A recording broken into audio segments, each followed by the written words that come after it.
இந்த படத்தோட கதாநாயகன் அப்படின்னா நேர்மை. நேர்மை தான் அந்த படத்தோட கதாநாயகன். நல்ல நடிகர் வெற்றிக்கு நல்ல ஒரு வாய்ப்பை கொடுத்துருங்க. அவருக்கு வந்து கிட்டத்தட்ட எனக்கு தெரிஞ்சு 8 தோட்டாக்களுக்கு அப்புறம் ஒரு மிகச்சிறந்த படமாக வெற்றிக்கு இது அமைஞ்சிருக்கு. அந்த வெற்றி வந்து அவரை பார்த்து பேசுற வசனம் இருக்கே சார், அதாவது நான் எப்படி வேணா வாழ்ந்துருவேன், ஆனா இன்னைக்கு உன் குடும்பம் இருக்க சூழ்நிலையில இதுல இருந்து ஒரு பைசா கூட எடுக்காம என் பணத்தை கொண்டாந்து என்கிட்ட சேர்த்த, உனக்கு முன்னாடி இந்த பணம் என் கால் தூசிறான்னு சொல்லிட்டு அப்படி என்னாம அள்ளி கட்டி கொண்ட தூக்கி போடுறத தமிழ் சினிமா இது வரைக்கும் பண்ணதில்லை. இதுதான் முதல் முறை. இந்த இயக்குனருக்கு நம்ம எவ்வளவு பாராட்ட வேணாலும் கொடுக்கலாம். இந்த அனைவருக்கும் வணக்கம். இந்த படத்தை தயாரித்த தியாகராஜன் சாருக்கு முதல்ல வாழ்த்துக்களும் பாராட்டுகளும். இந்த படத்தை இயக்கிய செல்வகுமார் அவர்களுக்கு வாழ்த்துக்கள். இந்த படத்தோட கதாநாயகன் அப்படின்னா நேர்மை.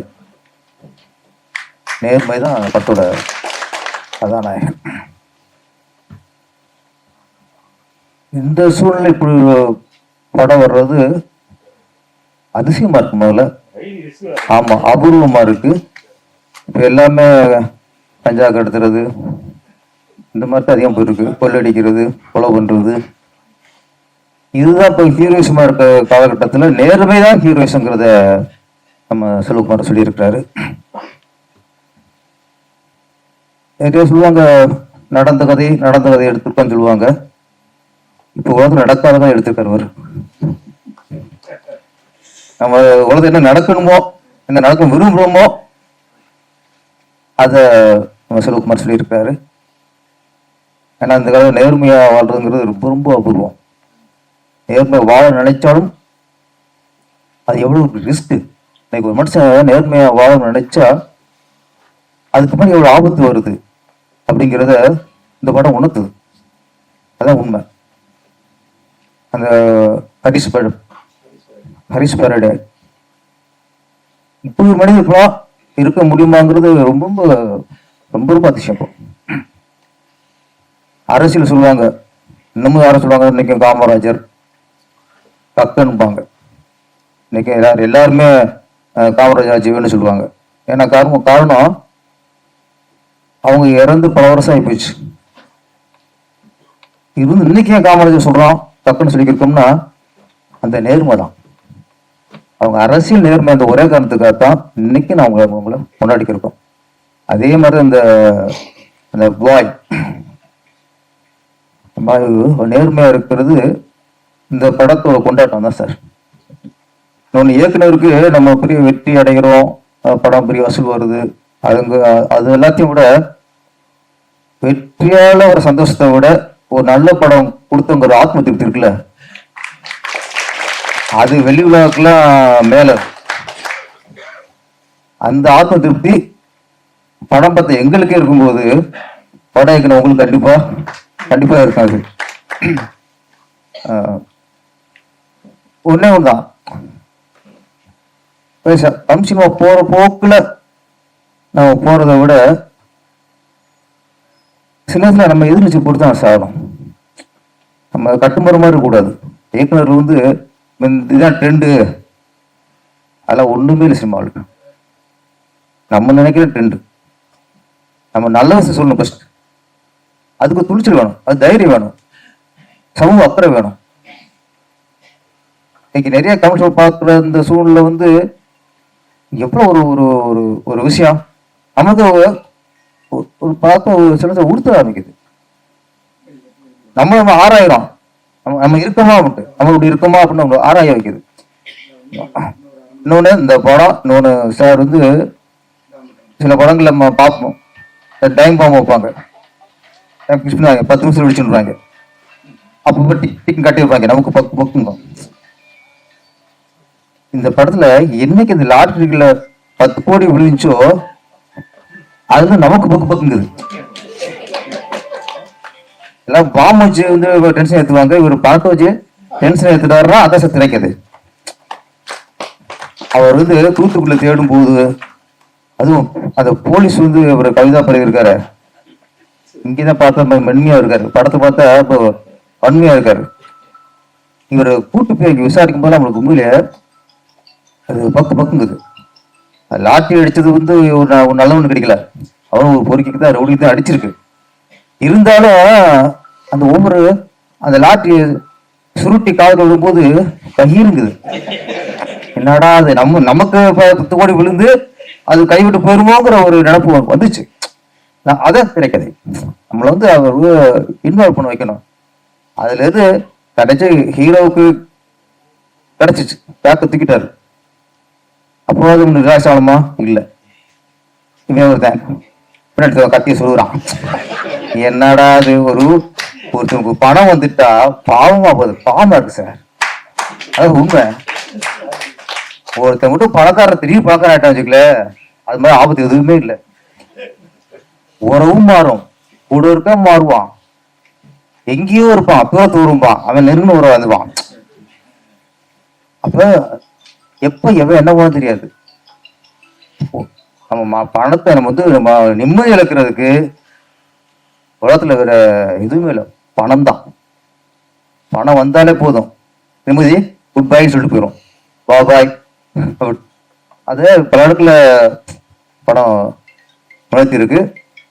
ஆனா கடைசியா நேர்மை வெல்லும், தர்மம் வெல்லும் அப்படிங்கிறதுக்கு ஒரே ஒரு காரணம் சொன்ன மாதிரி தான்.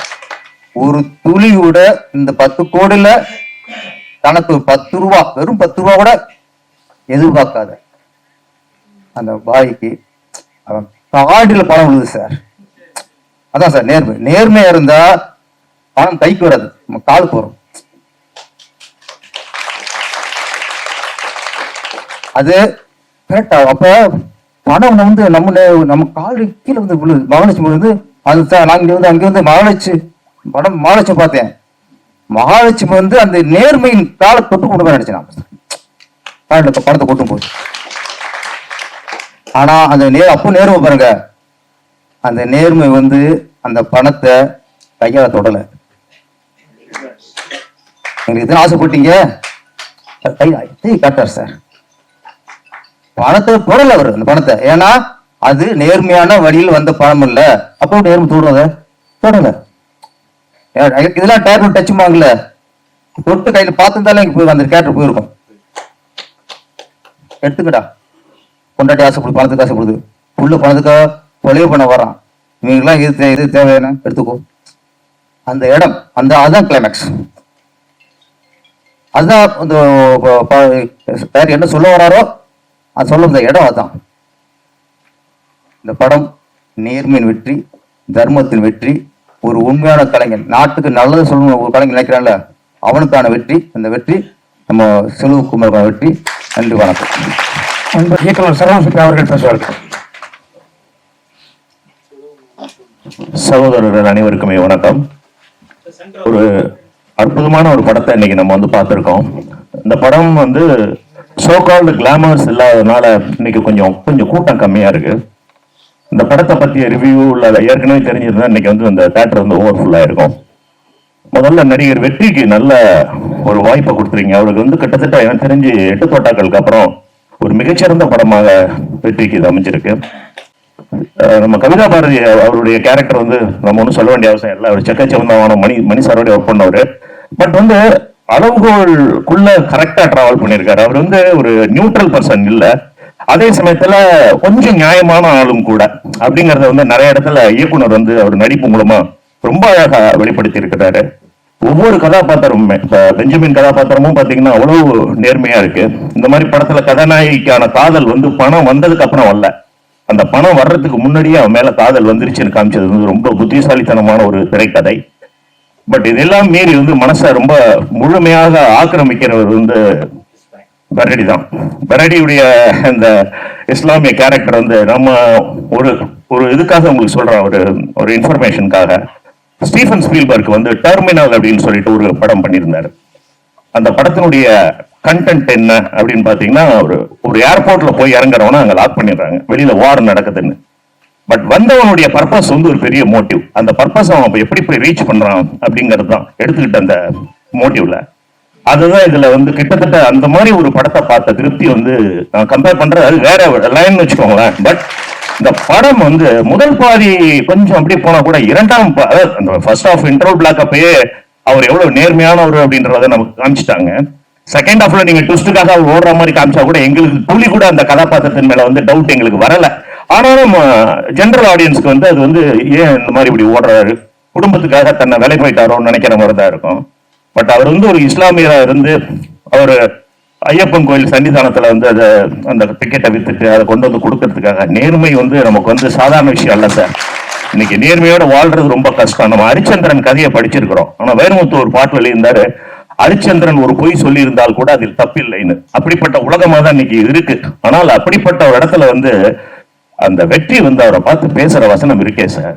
அதாவது நான் எப்படி வேணா வாழ்ந்துருவேன், ஆனா இன்னைக்கு உன் குடும்பம் இருக்க சூழ்நிலையில இதுல இருந்து ஒரு பைசா கூட எடுக்காம என் பணத்தை கொண்டாந்து என்கிட்ட சேர்த்த, உனக்கு முன்னாடி இந்த பணம் என் கால் பூசிறான்னு சொல்லிட்டு அப்படியே எண்ணாம அள்ளி கட்டி கொண்டு தூக்கி போடுறத தமிழ் சினிமா இது வரைக்கும் பண்ணதில்லை.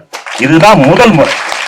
இந்த இயக்குனருக்கு நம்ம எவ்வளவு பாராட்ட வேணாலும் கொடுக்கலாம். இந்த டீம் கேமராமேன் சார் வந்து ரொம்ப பியூட்டிஃபுல்லா காமிச்சிருக்காரு. ஏன்னா 2 லாங்குவேஜினுடைய பேக்ராப் உள்ள இருக்கு. எல்லாமே பார்டர் தான்.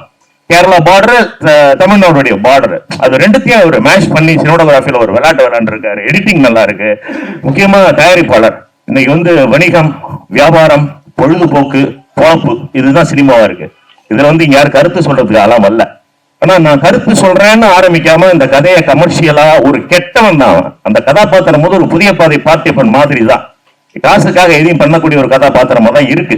அந்த கதாபாத்திரம் திருந்தி அந்த நண்பர்கள் கொல்ல வந்த நண்பர்களையும் மாத்தி அவனும் மாத்தி, இது சாதாரண படம் இல்ல சார். பெரிய மாரல் அறம் அப்படிங்கிறது என்ன அப்படிங்கறத கவிதா சொன்ன மாதிரி மிக அழகாக எடுத்துரைத்த இந்த டீமுக்கு வந்து என்னுடைய மனமார்ந்த நன்றியையும் மரியாதையையும் வணக்கத்தையும் தெரிவித்துக் கொள்கிறேன். இன்னும் நிறைய படம் வந்து தியாகராஜன் சார் பண்ணணும். செல்வம் சார் வந்து இந்த இந்த இந்த மாதிரியான இந்த ஐடியாலஜில இருந்து பிறலாம கமர்ஷியலாவே போய் அதுக்குள்ள கருத்துக்களை சொல்லி மாபெரும் இயக்குனராக வலம் வர இயக்குனர் சங்கம் சார்பாக நான் வாழ்த்துகிறேன். நன்றி, வணக்கம்.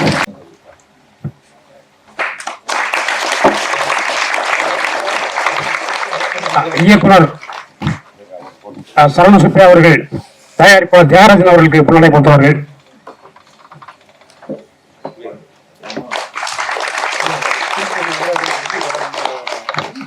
ஒளிப்பதிவாளர் வினோத்குமார் சார் அவர்களுக்கு சங்க பொதுச்செயலாளர் பேரரசு அவர்கள் முன்னடை பொறுத்துவார்கள்.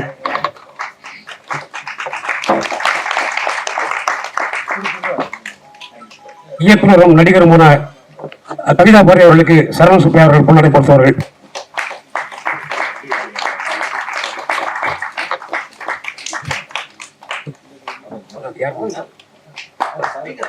நடிகர் மதன் அவர்களுக்கு பேரரசு அவர்கள் முன்னடை பொறுத்தவர்கள். திலீப் அவர்களுக்கு நம்பி அவர்கள் முன்னடை பொறுத்தவர்கள்.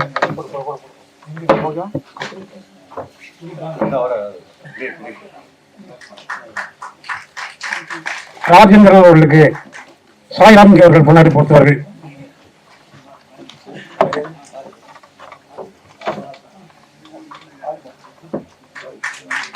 பாரி அவர்களுக்கு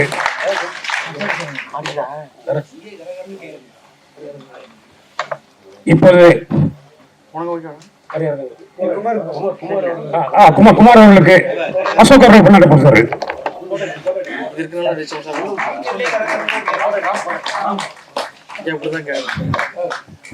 ராம்குமார் அவர்களுக்கு பேரரசு அவர்கள் முன்னாடி பொறுத்தவர்கள்.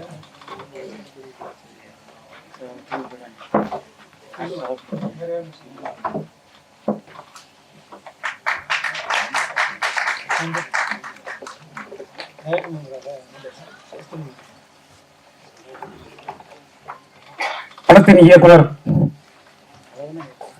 செல்வகுமார் அவர்கள் இப்போது படத்தை பற்றி பேசுவார்கள்.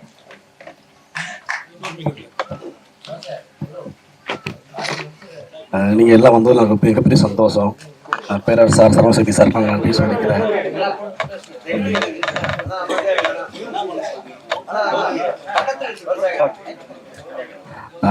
பேரரசு சார், சரவணசக்தி சார் வந்திருக்க எல்லாம் நம்பி நான் எல்லாருக்குமே நான் நன்றி சொல்லிக்கிறேன். அப்புறம் நீங்க வந்திருக்க எல்லாருக்குமே நீங்க வந்து ரொம்ப சந்தோஷம், ரொம்ப நன்றி உங்களுக்கு எல்லாருக்கும். உங்களுடைய பாராட்ட மாதிரி மிகப்பெரிய அங்கீகாரம் எனக்கு எதுவுமே இல்லை. நன்றி. வேற எனக்கு என்ன பேசணும் தெரியல, ரொம்ப எமோஷனலாக இருக்கு. என்னுடைய தயாரிப்பாளர் யாரே சார் தான் எனக்கு மிகப்பெரிய உறுதுணை. நான் சொந்த படம் பண்ணால் எப்படி பண்ணுவேன்னா அதை மாதிரி எனக்கு பெரிய சுதந்திரம் கொடுத்த படத்தை யாரே சார் நன்றி சொல்லிக்கிறேன். அப்புறம் கேமராமேன் நண்பன் வினோத் ரத்னசாமி, நண்பர் கோடேட் ராமு, இந்த நடித்த கவிதா பாரதி, என் அம்மா தான் பாரி, நிறைய பேர் இருக்காங்க, எடிட்டர் சார், காசுநாதன் சார், எல்லாருக்குமே இந்த இடத்துல நன்றியை சொல்லிக்கிறேன். ரொம்ப நன்றி எல்லாரும் வந்தது, ரெண்டு சொல்ல தெரியல எனக்கு. நன்றி நன்றி. ஆமா, கொஞ்சம் காலதாமதமாயிட்டு மன்னிச்சுக்கிடுங்க. தயாரிப்பாளர் தியாகராஜன் பி அவர்கள் பேசுவார்கள்.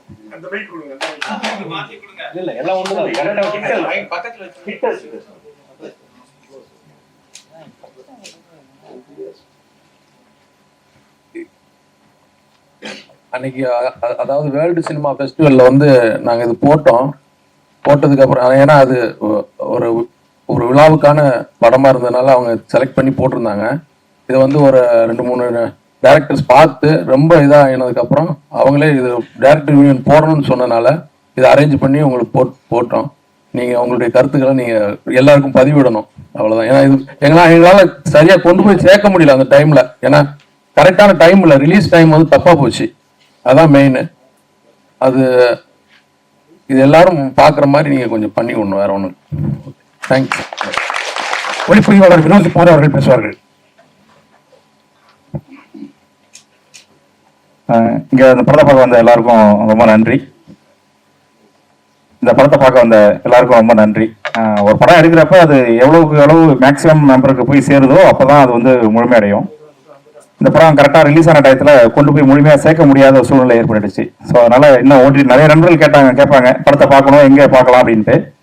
அதை காட்ட முடியாத சூழ்நிலை தான் இருந்துச்சு. ஏன்னா அது வரைக்கும் ஓடிடியோ சேட்டலைட்டோ கொடுக்காம இருந்ததுனால இந்த படத்தை எங்கேயுமே நண்பர்களுக்கு பரிந்துரை பண்ண முடியாமல் இருந்துச்சு.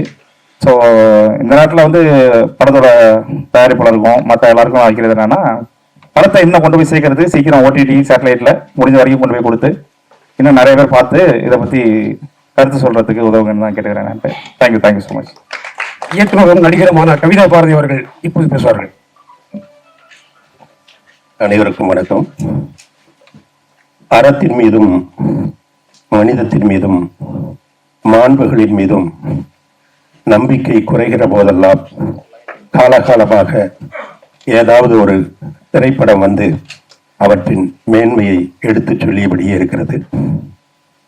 இன்றைக்கு அப்படியான ஒரு காலகட்டத்தில் மதம் கடந்த மனிதத்தை, மதம் கடந்த நேர்மையை, அன்பை வலியுறுத்துகிற படத்தை சொன்ன இயக்குனர் செல்வகுமாருக்கும், ஒரு எளிதாக படமாக்குகிற கதைகளை நம்பாமல் நான் அன்பை சொல்வதற்கு என் உழைப்பில் வந்த காசை செலவிடுவேன் என்று நம்பிக்கையோடு நின்று படப்பிடிப்பில் ஒவ்வொரு நாளும் வந்து இயக்குனரோடு உடன் நின்று அவருக்கு ஒரு மேலாளர் போல அந்த பணிகளை கவனித்த தியாகராஜன் அவர்களுக்கும் எங்கள் படக்குழுவிற்கும், இந்த படம் சரியான நேரத்தில் வராமல் கவனிப்பில்லாமல் போன சூழ்நிலைகளும் பார்த்து நமது தாய் சங்கத்தில் அழைத்து கௌரவப்படுத்தி பாராட்டிய பொறுப்பாளர்களுக்கும் உறுப்பினர்களுக்கும் என்னுடைய நன்றியை தெரிவித்துக் கொள்கிறேன். நீங்கள் கொடுத்திருக்கிற உற்சாகம் இன்னும் இவர்களையும் எங்களையும் மீண்டும் மீண்டும் நல்ல முறையில் இயங்க செய்யும், நேர் பாதையில் செல்ல வைக்கும். உரியவர்கள் அனைவருக்கும் அன்பான நன்றிகள். வணக்கம். நண்பர்களுக்கு சின்ன வேண்டுகோள், ப்ரொடியூசர் வந்து இதை ரீரிலீஸ் பண்ணுற மாதிரி இருக்காங்க. அதனால வெளியே மைக் இருக்கு, உங்களுடைய கருத்துக்களை நல்லதுன்னு சொன்னால் நமக்கும் அவங்களுக்கும் ஒரு சப்போர்ட் பண்ண மாதிரி இருக்கும். ப்ளீஸ். நன்றி.